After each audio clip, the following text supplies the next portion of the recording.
Halo, apa khabar semua? Saya Lee Kwek Hui. Boleh panggil saya Miss Lee. Video ini adalah berkenaan dengan perbincangan soalan mencabar minda set 2. Untuk maklumat pelajar, soalan ini merupakan soalan yang ditanya oleh pelajar Miss. Maka Miss pun rasa ada keperluan lah untuk sediakan video ini agar dapat memanfaatkan semua pelajar dalam minggu ulang kaji ini. Okey, sebelum Miss mula sesi perbincangan, ingat klik subscribe channel Miss. Okey? Thank you. Okey, jadi marilah sekarang kita masuk perbincangan soalan mencabar minda set 2. Soalan objektif. Jika harga sesuatu barang lebih rendah daripada tingkat harga keseimbangan, maka soalan ini sebenarnya dengan mengkaji berkaitan dengan pasaran barang. Untuk memastikan anda faham situasi ini, Miss galakkan anda sediakan dalam lakaran raja. Jadi sekarang Miss akan sediakan lakaran raja dalam pasaran barang. Paksi Y, paksi X. Paksi Y ini kita labelkan P dan paksi X ini kita labelkan Q. Kalau pasaran barang, kita ada kelok permintaan dan kita juga ada kelok penawaran. Ini titik keseimbangan. Harga keseimbangan kita labelkan P0. Kuantiti keseimbangan Q0. Keseimbangan asal ini kita pun labelkan E0. Yang ini asalan. Selepas anda sediakan raja keseimbangan pasaran ini, kita tengok semula soalan tersebut. Harga sesuatu barang lebih rendah daripada harga keseimbangan. Bermaksud sekarang, harga itu akan berada di bawah P0 sebab harga dia lagi rendah kan? Kita tengok P0-nya. So, jalan-jalan-jalan, sentuh. Sentuh kilo apa ni? Kilo S. Kalau kilo S ini sebenarnya ini merupakan kuantiti di tawar. Dan kita bagi dia jalan lagi. Sentuh kilo D. Turun bawah ini sebenarnya kuantiti di meter. Maka dalam situasi ini, kita dapati bahawa QD adalah melebihi QS. Dengan demikian, ini adalah lebihan permintaan. Dan sekarang pelajar boleh nampak apabila kita dapati bahawa QD tidak sama dengan QS, iaitu berlakunya ketidakseimbangan. Apabila ketidakseimbangan berlaku, apa-apa pun nanti dia akan patah balik kepada keseimbangan semula dekat sini. Dengan reti kata lain, harga tadi kat P1 kan? Nanti dia akan patah balik kepada harga keseimbangan iaitu P0. Kita cuba tengok pilihan yang diberikan. Berlaku lebihan penawaran, salah.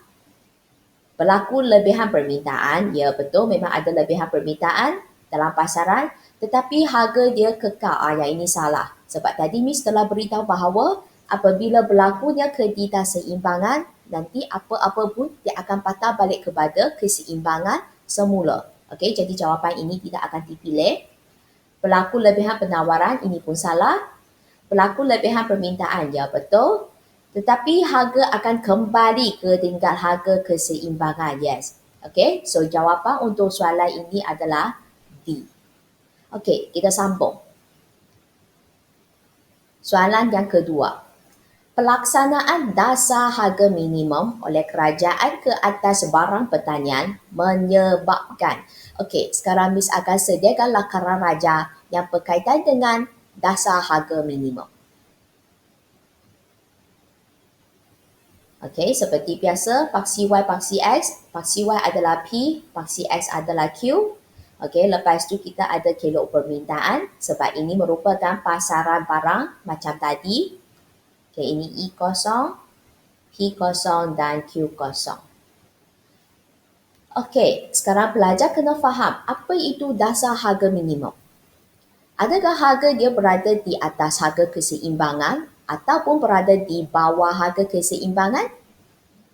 Ya, dia akan berada di atas harga keseimbangan. Inilah dia. Kita labelkan P1 dan jangan lupa label ini adalah harga minimum. Daripada harga minimum ini kita dapati bahawa masa itu berlaku apa ni? Yang ini sentuh kilo permintaan. So, kalau turun ke bawah, ini adalah QD. Lepas tu jalan lagi, ini kilo penawaran kan? Turun bawah, ini adalah QS. Okey, apabila kerajaan melaksanakan dasar harga minimum, kita dapati bahawa QS melebihi QD. Dengan erti kata lain, berlaku lebihan penawaran. Okey, jadi sekarang kita cuba tengok. Okey, jawapan yang dipilih. A, kenaikan harga barang pertanian. Kita cuba tengok. Harga keseimbangan yang asal P0, sekarang harga baru P1. Memang harga telah meningkat. Ya, kenaikan harga. Dan berlakunya lebihan penawaran. Yes, jawapan inilah dia A. Kita cuba tengok yang B. Kenaikan harga, betul. Tetapi berlakunya lebihan permintaan. So, yang ini salah. C, penurunan harga, salah. D juga sama, penurunan harga, sudah salah. Sebab penetapan ataupun pelaksanaan dasar harga minimum ini, harga dia adalah lebih tinggi daripada harga pasaran. Okey? Kita sambung dengan soalan yang seterusnya. Semakin banyak barang pengganti bagi sesuatu barang. Okey, cuba tengok barang pengganti, dia kata semakin banyak. Okey, jawapan yang diberi ini, keanjalan pendapatan, penawaran. Okey, kita buat ulang kaji sikit ya. Kalau katakan semakin besar nilai keanjalan pendapatan, kalau anda masih ingat pendapatan, itu sebenarnya adalah berkaitan dengan, kita kata ada barang. Barang seperti apa? Barang mewah. Okey, lagi barang biasa. Kemudian barang mesti. Dan lagi satu, barang bawahan. Okey, kalau berkaitan dengan keanjalan pendapatan, barang yang dikaji adalah kategori barang ini. Tetapi sekarang barang pengganti, bermaksud jawapan A ini memang salah lah sebab tak ada kaitan pun. Okey, kita sambung. Semakin besar keanjalan penawaran harga. So, untuk penawaran harga, kita bukan kaji berkaitan dengan barang pengganti punya. Ini pun salah. Kita sambung C. Semakin besar keanjalan permintaan harga, ya. Okey, kan kita kata semakin banyak barang pengganti, semakin anjal permintaan kan? Yang anjal permintaan itu sebenarnya merujuk permintaan harga.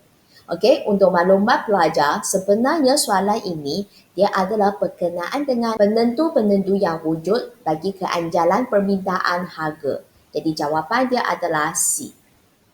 Okey, kita cuba tengok kenapa jawapan dia bukan D ya. Okey, kalau berkaitan dengan permintaan silang, memang pelajar kata, Miss, ini berkaitan dengan apa? Barang pengganti. Okey, lepas tu barang penggenap. Okey, lagi apa? Barang tiada kaitan. Ataupun kita panggil dia sebagai neutral lah. Okey, kenapa mungkin ada pelajar tertanya-tanya, kenapa yang ini juga berkaitan dengan barang pengganti dan kita bukan pilih yang keanjalan permintaan silang? Okey, untuk maklumat pelajar, permintaan silang ini sebenarnya dia adalah kaji hubungan antara sesuatu barang dengan barang yang lain. Contoh, barang pengganti, penggenap ataupun tiada kaitan. Kalau barang pengganti itu kita kata positif, penggenap negatif, kalau tiada kaitan, sifar.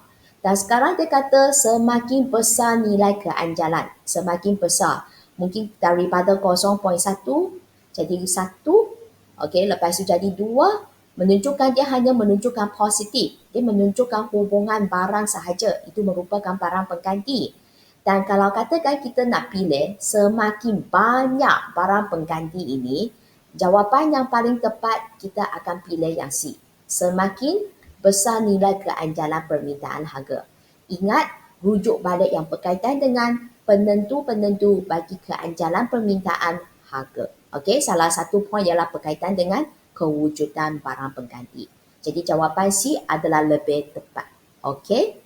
Kita sambung dengan soalan yang seterusnya. Okey, soalan dia. Apabila sesebuah firma tidak mengeluarkan sebarang output, okey, ayat ini tidak mengeluarkan sebarang output itu merujukkan pada masa itu output dia adalah sifar. Kosong ya.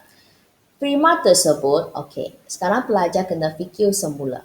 Kalau output sifar, kita perlu tanggung TVC tak? TVC itu total variable cost, jumlah kos berubah. Ada tanggungan ke? Ya, tiada. Masa itu kita kata TVC dia adalah sifar. Bagaimana pula dengan TFC? Ya, ada kos yang perlu ditanggung sebab walaupun kita kata firma tersebut dia tidak menjalankan sebarang operasi pun, dia tetap kena tanggung kos tetap kan? Okey, kalau katakan TVC, kenapa kita perlu tanggung TVC? Akibat apa? Ya, akibat penggunaan input berubah. Bagaimana pula dengan TFC? Akibat penggunaan input tetap. Dengan reti kata lain, untuk situasi sekarang, disebabkan output kita adalah sifar, TVC kita sifar. Bermaksud kita tidak menggunakan sebarang input berubah. Input yang kita pakai sekarang hanya input tetap sahaja. Sebab ada TFC yang perlu ditanggung. Okey, kita cuba tengok jawapan dia ya. Prima tersebut memiliki input tetap sahaja. Inilah jawapan dia. Kenapa? Sebab tadi kan sudah beritahu kan, Prima hanya menggunakan input tetap sahaja pada masa itu. Jadi jawapan dia A lah. Kalau B memiliki input berubah, so yang ini salah. C memiliki input tetap dan input berubah, ini pun salah sebab masa itu output kita adalah sifar ya. Okay, tidak memiliki input tetap dan input berubah pun salah. Jadi jawapan yang dipilih adalah A. Okay. Okey, ini adalah soalan yang kelima dalam jangka panjang. Okey, Prima tidak menanggung kos tetap. Okey, kita buat ulang kaji sikit ya. Kalau dalam jangka pendek, okay, kita kata bahawa Prima menggunakan input berubah dan juga input tetap. Kalau dalam jangka panjang, kita kata bahawa Prima hanya menggunakan satu jenis input sahaja, iaitu input berubah. Okey, so ingat kalau katakan dalam jangka pendek Prima menggunakan input berubah kan, maka kos yang perlu ditanggung adalah kos berubah. Kalau dia ada guna input tetap, maka kos yang perlu ditanggung adalah kos tetap TFC. Okey, yang ini dalam jangka panjang. Kalau katakan Prima hanya menggunakan input berubah sahaja, maka kos yang perlu ditanggung pun hanya TVC sahaja. Okey, sebab input berubah, total variable cost. Okey, soalan dia kata dalam jangka panjang, Prima tidak menanggung kos tetap. Okey, jadi dalam situasi ini kita dapati bahawa kenapa dia tak tanggung kos tetap? Sebab sebelum ini, masa teori pengeluaran, pelajar pun sudah tahu. Dalam jangka panjang, Prima hanya menggunakan input berubah sahaja. Maka kos yang wujud TVC, tak ada TFC pun. Kos tetap itu adalah TFC. Okey, kenapa demikian? Okey, sebab kita kata, tengok semula kat sini dulu. Okey, dalam jangka panjang, kita kata Prima ataupun pengeluar tersebut, dia dapat mengubahkan semua input tetap dan menjadikan dia sebagai input berubah. Okey, macam mana kita kata dia berjaya mengubah kepada semua input berubah? Okey, input tetap. Contoh yang Miss bagi dalam video saya. Kan saya kata ada seorang pengeluar dia yang jual nasi lemak kan? Jadi input tetap yang dipakai masa itu seperti kuali. Okey, itu salah satu contoh lah. Periuk nasi. Okey, sekarang disebabkan pengeluar tersebut, dia berjaya tambahkan periuk nasi, kuali. Maksudnya dia berjaya mengubah input tetap dan jadikan dia sebagai input berubah dah. Okey, so that's why bermaksud jawapan yang anda pilih nanti, dia ada kaitan dengan ubah suai, input tetap itu. Daripada input tetap kepada input berubah. Okey, kita cuba tengok jawapan yang diberikan ya. A, Prima tidak melakukan pengeluaran ini bukan? Prima masih mengeluarkan output. Okey, jadi jawapan ini salah. B, Prima tidak mencapai tingkat pengeluaran yang maksimum ini pun bukan.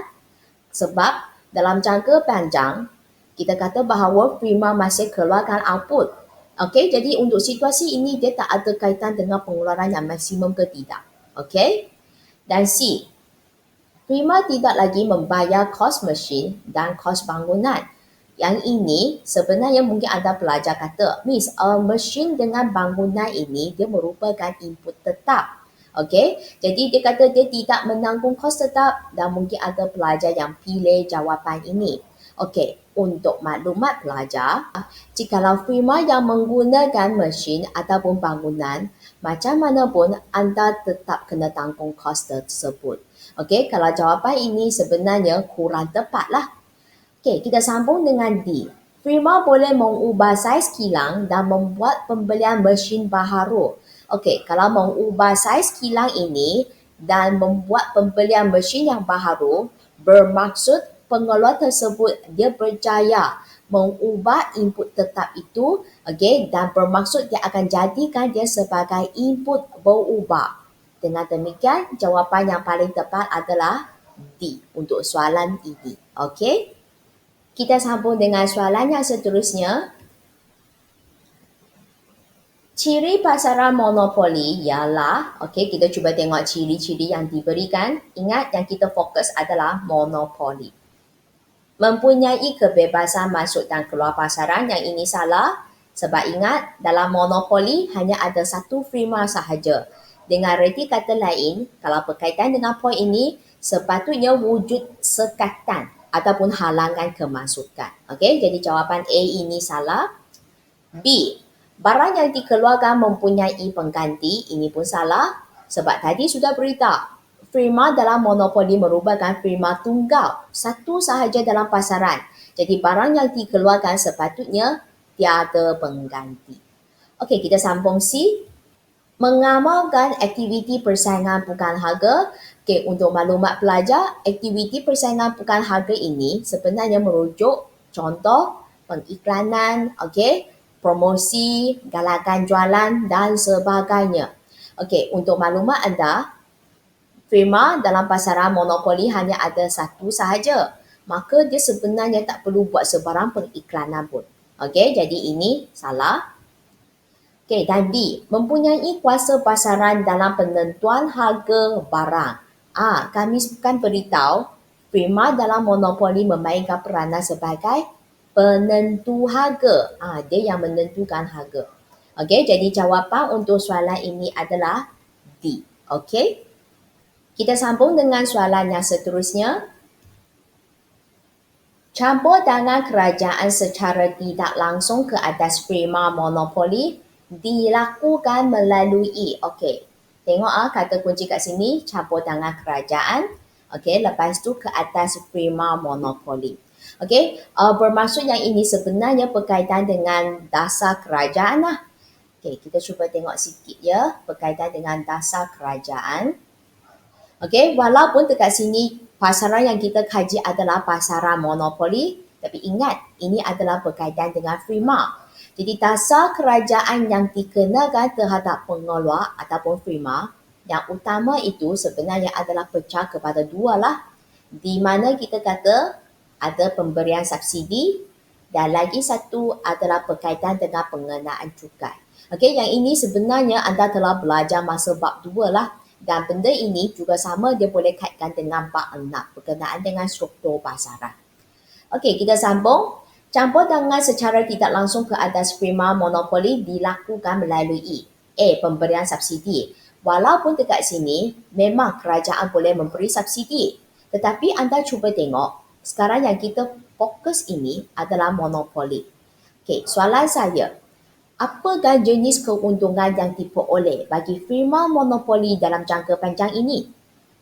Ya, jangka panjang. Untung lebih normal. Jadi kalau katakan kerajaan sudah tahu bahawa firma ini akan memperoleh untung lebih normal dalam jangka panjang, masih nak beri subsidi ke?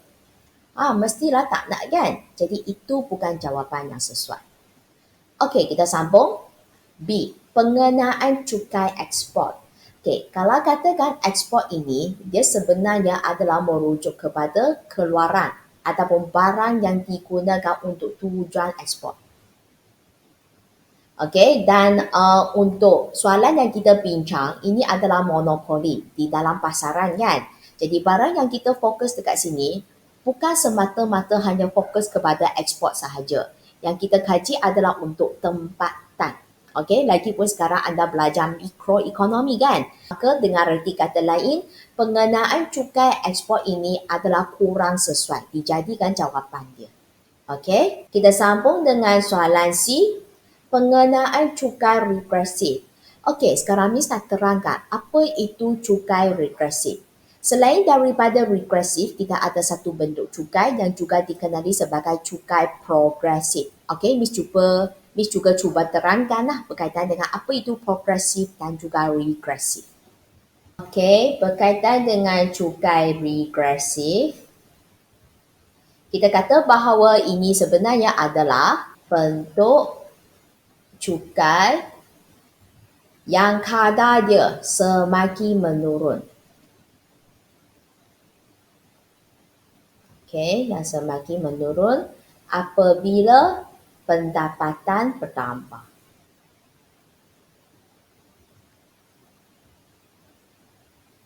Okey, kata kunci dia dekat sini ya. Semakin menurun kalau pendapatan bertambah. Apa yang menurun? Cukai yang menurun. Okey, itu adalah berkaitan dengan regresif. Kalau progresif merupakan keadaan yang sebaliknya. Di mana kita kata apabila pendapatan bertambah, cukai yang dikenakan pun semakin bertambah. Itu adalah progresif. Okey, dan untuk maklumat pelajar, progresif ini sebenarnya adalah sesuai untuk cukai pendapatan individu. Sebab kan kita kata individu ataupun golongan yang berpendapatan tinggi, dia kena bayar cukai yang banyak kan? Itu adalah cukai progresif. Bagi regresif, dia adalah keadaan yang sebaliknya. Okey, untuk maklumat anda, pengenaan cukai regresif ini sebenarnya memang dilaksanakan oleh kerajaan terhadap monopoli. Okey, kenapa kita kata demikian? Okey, untuk isu ini, memang kalau berkaitan dengan dasar kerajaan ada subsidi dengan cukai. Yang kita fokus cukai ini, sebenarnya dia adalah merujuk bahawa kerajaan yang mengenakan cukai terhadap firma. Tapi firma dekat sini merupakan firma monopoli. Okey, jadi dekat sini untuk maklumat anda, bentuk cukai yang dikenakan adalah semakin rendah dari segi kadar dia apabila pendapatan dia bertambah. Okey, sebab kita dapati bahawa kerajaan campur tangan, okey, sebenarnya kalau berkaitan dengan campur tangan, kita nak fokus dengan lebih lanjut berkaitan dengan monopoli, dia adalah berkaitan dengan kawalan harga. Di mana kita kata yang pertama itu P sama dengan AC. Dan yang kedua, P sama dengan MC kan? Dan selepas pelaksanaan kawalan harga ini, kita dapati bahawa harga dia adalah lebih rendah berbanding dengan sebelum dia. Okey, dan sementara itu, kebajikan pengguna juga dapat dijaga. Okey, jadi macam mana kerajaan nak kenakan cukai yang tinggi lagi terhadap firma monopoli ini? Pastikan kerajaan dapat melaksanakan dasar kawalan harga ini dengan berjaya. Okey, kerajaan sebenarnya akan menjalankan pengenaan cukai regresif. Di mana firma monopoli ini dia masih tetap membayar cukai kepada kerajaan. Tapi cukai yang dikenakan kadar dia adalah semakin menurun walaupun pendapatan dia adalah bertambah. Okey, jadi jawapan untuk yang ini kita akan pilih yang C lah. Okey, kita sambung untuk D pula. Pelaksanaan liberalisasi pelesenan pengeluaran. Okey, apa maksud liberalisasi dekat sini? Liberalisasi dekat sini sebenarnya dia merujuk tiada sekatan. Okey, ataupun kita kata tiada syarat. Tiada syarat apa ini? Tiada syarat pegangan dalam pengeluaran.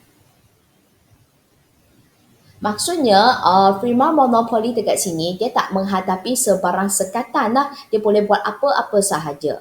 Tetapi bukan kan? Kan kita kata ada faktor-faktor kewujudan monopoli. Salah satu dia perlindungan undang-undang kan? Okey, jadi dekat sini, kalau perlindungan undang-undang itu bermaksud sebenarnya wujud sekatan. Okey, dia kena mematuhi peraturan-peraturan ataupun undang-undang yang telah ditetapkan. Okey, jadi itu adalah berkaitan dengan soalan objektif inilah. Dan kita sambung soalan objektif yang terakhir.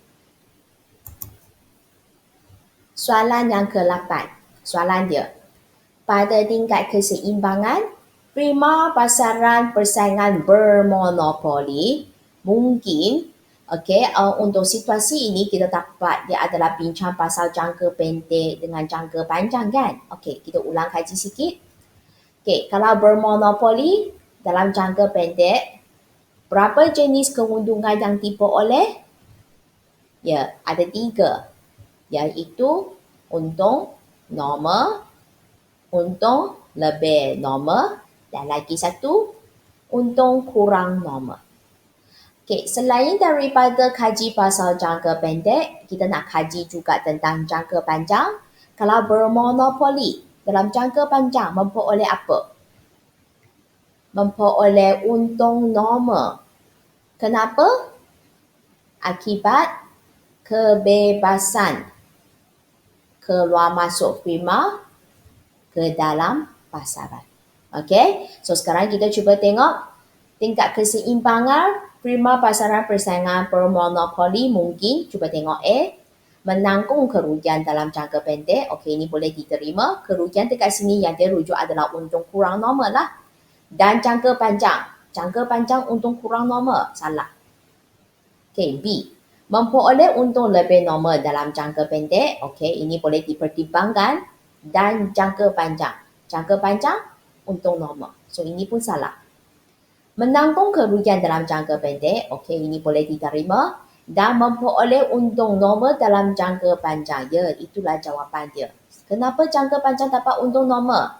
Akibat kebebasan keluar masuk prima. Dan kita cuba tengok D. Memperoleh untung normal dalam jangka pendek. Okey. Dan menanggung kerugian dalam jangka panjang. Ini pun salah. Dia kata dia dapat untung kurang normal dalam jangka panjang. Okey, jadi jawapan yang paling sesuai adalah C. Okey, jadi selesailah perbincangan bagi soalan objektif. Dan seterusnya kita akan sambung dengan soalan esei. Soalan esei. Soalan dia.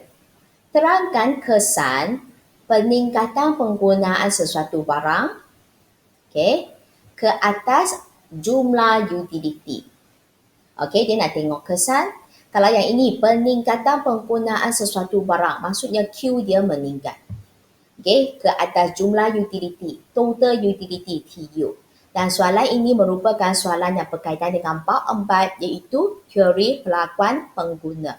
Okey, untuk faham situasi ini dengan lebih lanjut, Miss akan terangkan melalui penggunaan lakaran raja lah. Tapi untuk maklumat pelajar, jawapan yang anda sediakan tak perlu sediakan lakaran raja pun. Okey, sebab soalan dia tak minta pun dengan berdasarkan raja. Okey, jadi Miss hanya sediakan raja itu untuk membantu anda memahami perkara tersebut. Okey, seperti biasa kalau nak sediakan raja, kita mesti sediakan paksi Y dengan paksi X. Dan sekarang kita tengok anda nak kaji kesan. Okey, kesan bagi apa? Okey, kesan terhadap TU akibat peningkatan Q. Bermaksud paksi Y sini kita akan labelkan TU. Yang paksi X ini dia adalah berkaitan dengan Q. Okey, so sekarang pelajar boleh nampak, ini adalah hubungan antara TU dengan Q. Okey, kalau jumlah utility kita kata dia akan mula dengan asalannya sebab kalau kita tak menggunakan sebarang barang, kita tak dapat utility pun. Jadi mula pada point ini. Pada mulanya utility kita semakin meningkat dan capai satu tahap tertentu iaitu tahap maksimum, seterusnya dia akan menurun. Itu adalah bentuk TU. Okey, meningkat, capai maksimum, turun. Okey, labelkan TU. So this is the maximum point ya. Okey, sekarang anda tengok peningkatan penggunaan sesuatu barang. Tengok paksi Q ini. Paksi S dia meningkatkan penggunaan. So dari sini, dari sini, dari sini. Kita tengok menghala ke ini. So pada mulanya anda dapati bahawa jumlah utility meningkat. Lepas itu jumlah utility mencapai maksimum. Dan kemudian jumlah utility menurun kan. Okey, cara jawab dia adalah sedemikian. Okay, yang pertama, kita tulis balik ayat ini ya.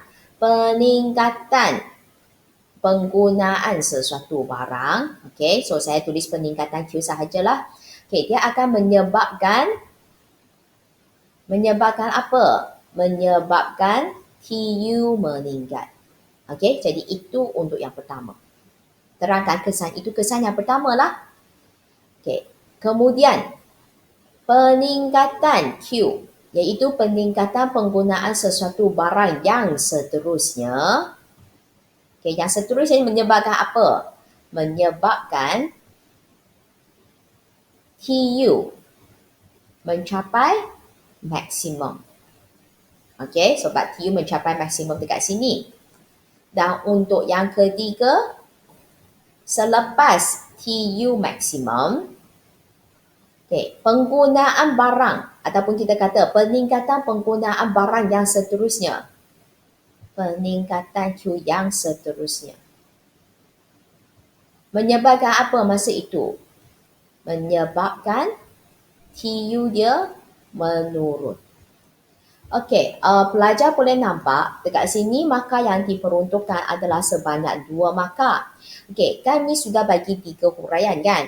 Pelajar sebenarnya boleh pilih. Pilih apa? Pilih mana-mana 2 sahaja. Dan nyatakan. Okey, dan terangkanlah macam ini sahaja. Anda terus dapat 2 markah ini.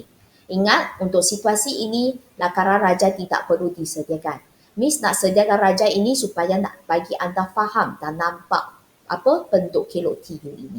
Okey? Maka selesailah perbincangan kita untuk soalan esei dan soalan yang seterusnya adalah berkaitan dengan soalan kuantitatif. Soalan kuantitatif. Soalan dia. Syarikat Bri Berhad diberi kuasa monopoli oleh kerajaan untuk mengedar dan menjual daging kambing. Jadual 1 menunjukkan harga kuantiti diminda dan jumlah kos berubah TBC, total variable cost bagi syarikat tersebut. Okey, ini adalah maklumat yang telah diberikan lah. So, kita ada P, kuantiti diminda. So, itu adalah Q lah ataupun QD dan ini adalah TBC. Okey, apa yang Miss nak pesan kat pelajar kat sini? Cuba tengok. Harga ini adalah RM per kg. Kuantiti ini boleh nampak ribu kg, ada perkataan ribu. Dan TBC ini juga RM tapi dia ada ribu. Okey, pastikan ada ribu dekat sini. Okey, kita cuba tengok soalan yang ditanya. Berdasarkan jadual 1, jika jumlah kos tetap TFC sebanyak 60,000. Okey, so ini adalah maklumat TFC ya. Hitung jumlah hasil TR, hasil sud MR, marginal revenue, jumlah kos TC, total cost dan kos sud MC, marginal cost pada setiap tingkat keluaran. Okey, kalau ada perkataan pada setiap tingkat keluaran ini, pelajar adalah dicadangkan agar sediakan dalam bentuk jadual. Okey, nah sediakan jawapan anda tu. So, bermaksud nanti Miss akan sediakan dalam bentuk jadual lah. Dan sebelum itu, kita nak tentukan TR dulu. Okey, kita tunjukkan rumus dia ya. Apakah rumus TR? Okey, so kat sini TR sama dengan P darab dengan Q. Kita kena tunjuk satu pengiraan dulu. Okey, P darab Q. Okey, kita ambil yang inilah. Harga kita 35 darab dengan kuantiti 10, 35 darab dengan 10.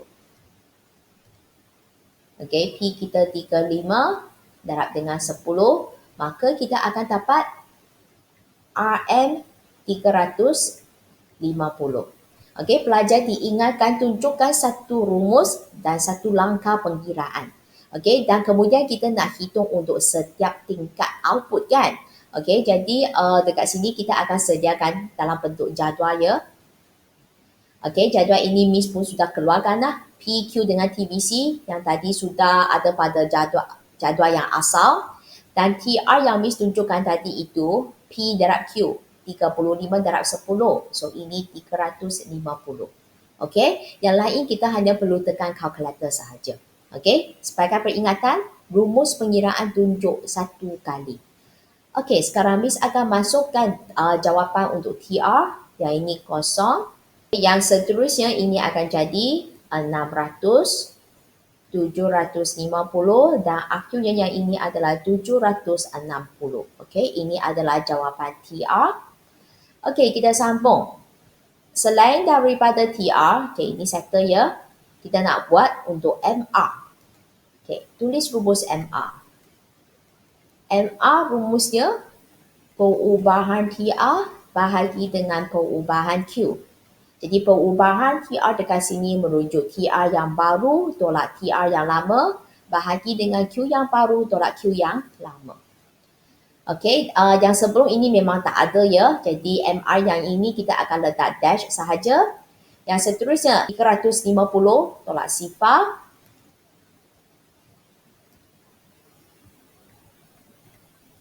Okey, kemudian fokus tentang Q yang baru tolak yang lama. 10 tolak kosong. Okey, maka kita akan dapat MR adalah dalam bentuk RM-nya sama dengan RM35. Okey, so that's why sini pun tulis RM. Okey, 35.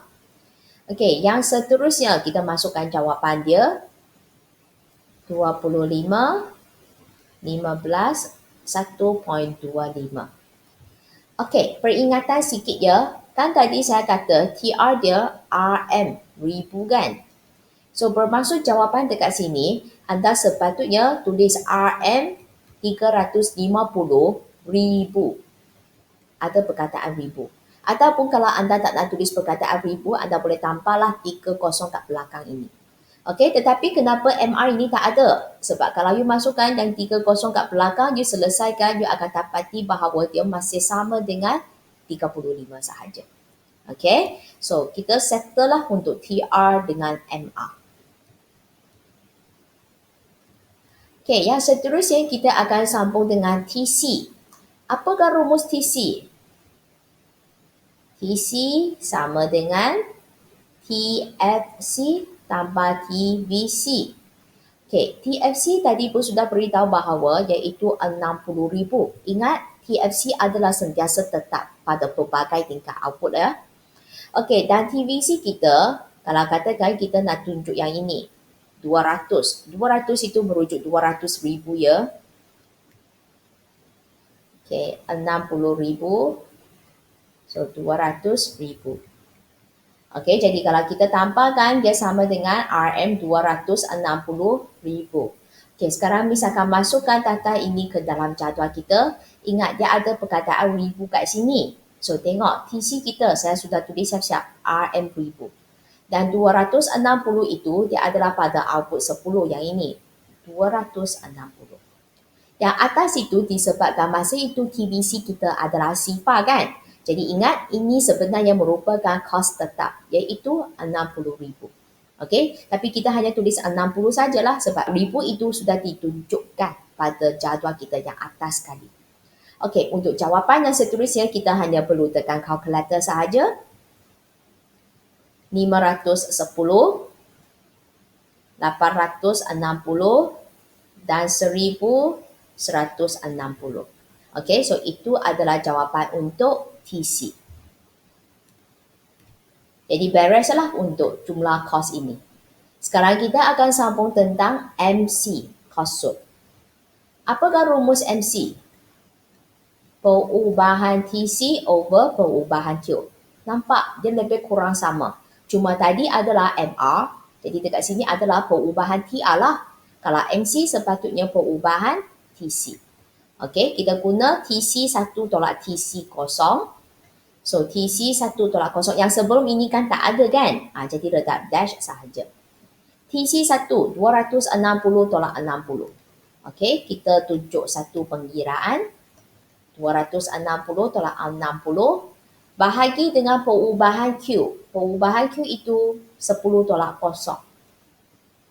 Okey, 10 tolak kosong. Jadi kalau kita selesaikan, kita akan dapati bahawa jawapan kita adalah sama dengan 20.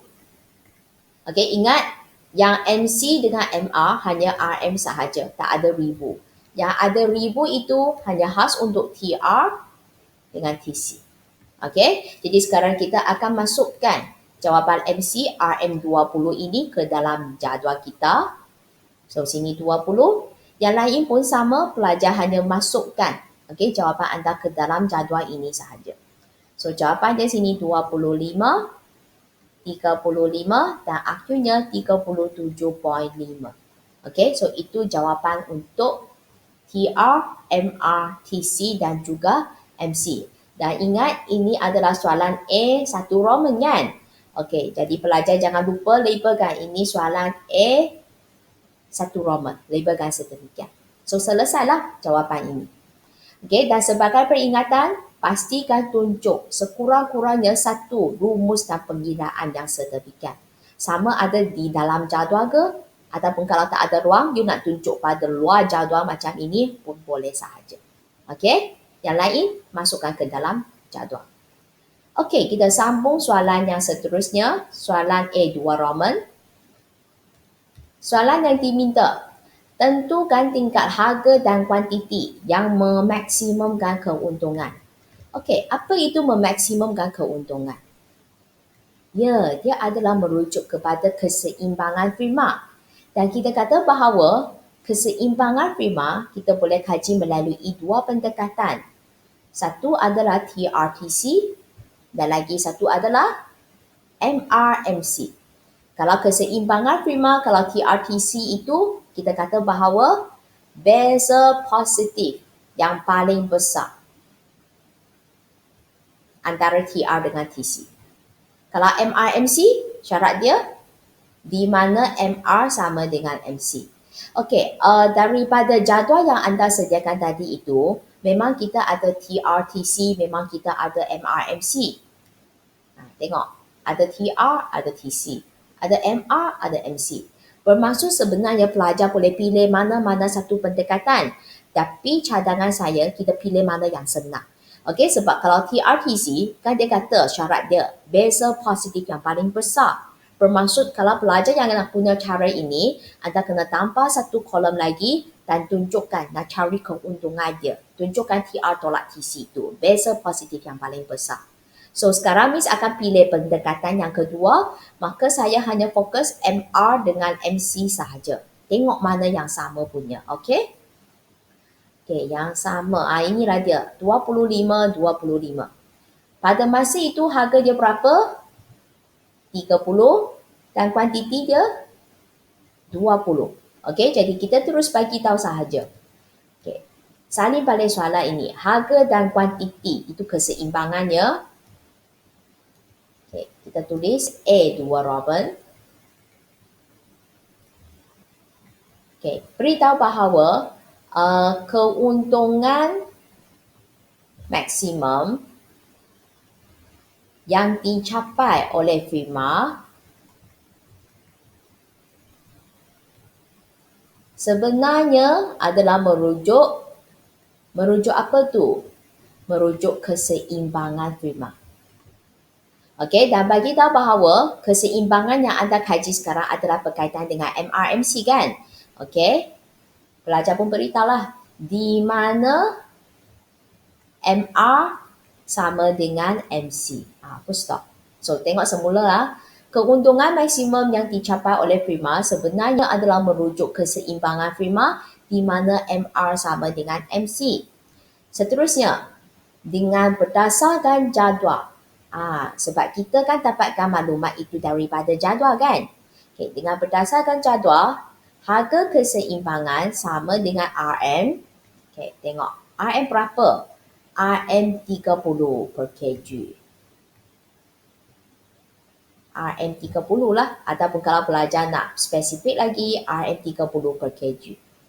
Kalau kuantiti, tengok kuantiti dia berapa? 20. Tapi 20 apa? Kg. Kita semak semula jadual kita ya. Atas sini ada 1000 kg. Bermaksud jadual ini sepatutnya tulislah 1000 kg.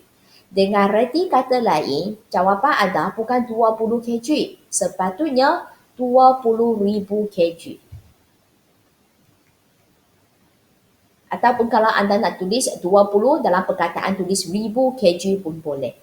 Jadi untuk soalan ini pastikan anda ada tulis RM 30 Dan lagi satu adalah pastikan anda ada tulis 20,000 kg.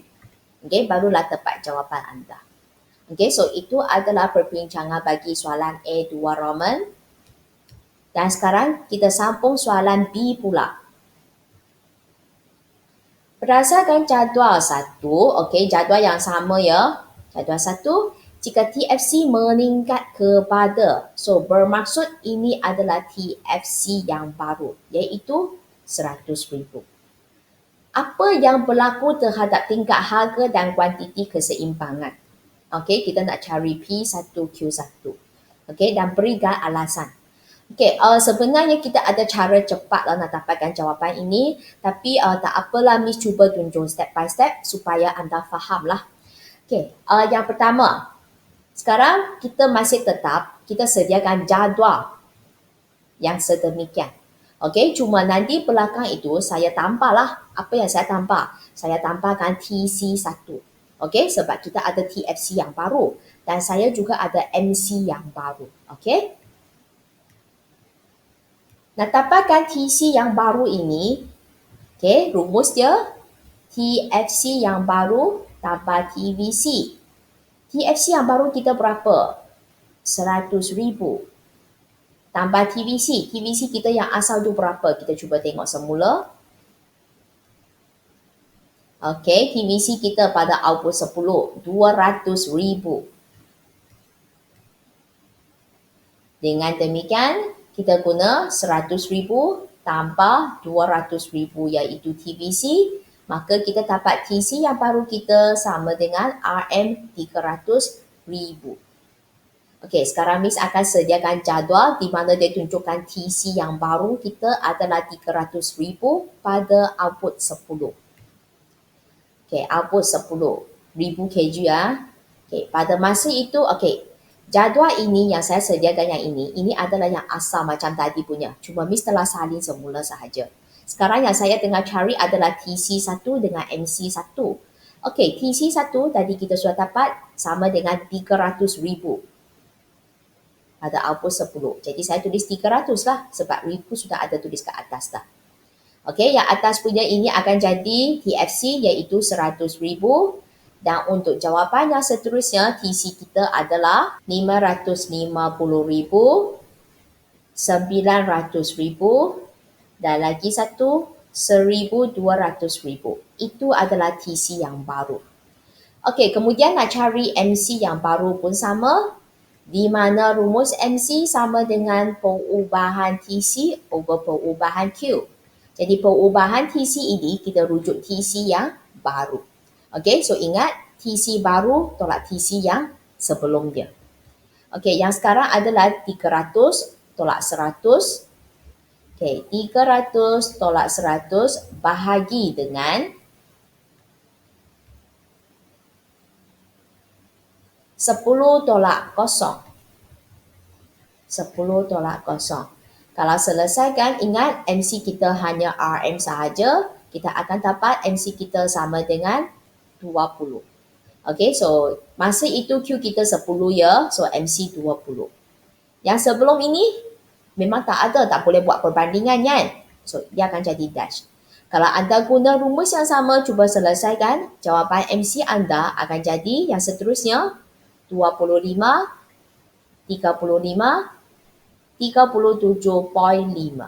Okey, so selepas kita selesai sediakan jadual ini, yang utama kan adalah TC1 dengan MC1, kita tengok semula soalan dia. Soalan dia nak apa? Apa yang berlaku terhadap tingkat harga dan kuantiti keseimbangan? So kita nak cari P dengan Q yang baharu. Juga sama, ingat keseimbangan Freeman itu kita boleh tengok melalui pendekatan TRTC dan juga MRMC. Sekarang saya fokus MR dengan MC. MC saya fokus MC1. Okey, anda boleh nampak yang sama itu 25, 25. Dan pada masa itu, P kita adalah RM30 per kg dan Q kita adalah 20,000 kg. Jadi pelajar boleh dapati bahawa harga dia masih sama dengan harga tadi, harga yang baru ini. Begitu juga dengan kuantiti yang baru ini, masih sama dengan kuantiti yang asal tadi itu. Kenapa demikian? Okey, anda cuba tengok MC. Bandingkan MC ya. MC yang asal dengan MC yang baru. Cuba tengok. 20, 20, 25, 25, 35, 35, 30, 7.5 ini pun sama. So bermaksud sebenarnya apabila kita kata TFC ini meningkat pun, dia tidak memberi kesan terhadap MC. Sebab MC masih kekal. Kita kata dia masih sama, tak ada perubahan pun. Itulah sebab akhirnya keseimbangan perkhidmatan MR sama dengan MC kan. Dan MC ini adalah MC yang baru. That's why kita dapati bahawa disebabkan MC dia adalah sama, maka harga dengan kuantiti keseimbangan baru pun sama juga. Okey, cuma yang perubahan itu dia akan memberi kesan terhadap TC sahajalah. Okey, jadi cara nak tulis itu macam mana untuk jawab soalan B1 Roman ini? Okey, Miss tulis dulu ya, B1 Roman. Untuk B1 Roman ini, kita jawab dulu kehendak soalan sebab dia cerita pasal harga dengan kuantiti keseimbangan kan. Okey, jadi kita pun fokus aspek itu. Kita beritahu bahawa harga dan kuantiti keseimbangan adalah sama. Ataupun kita kata tidak berubah.